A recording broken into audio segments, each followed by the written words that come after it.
welcome back to our channel. So today in this video we are going to discuss about how to write ad copy with Jasper AI. So without wasting not much of our time, let's get straight into the video.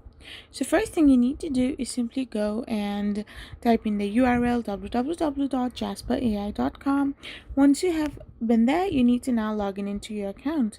Once you have logged in or signed up into your account, you can simply start by choosing the right framework.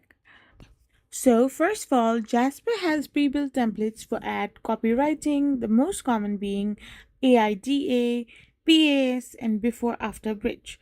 So once you have selected this, you can simply provide context. Now Jasper works best when you feed it with clear inputs: company, product name, product description, unique features, tone of voice, and your platform as well.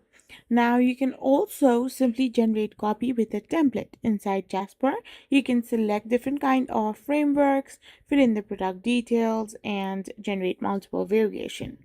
For this, you need to first of all get access to the pro version that is starting from $59 a month, and you can simply get a trial as well and do all these stuffs.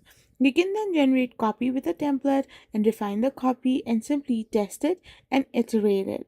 So this is how you can simply do it. I hope you found this video helpful. So don't forget to hit that subscribe button and do give us a thumbs up. We will be back again with more informative videos. Thank you for watching.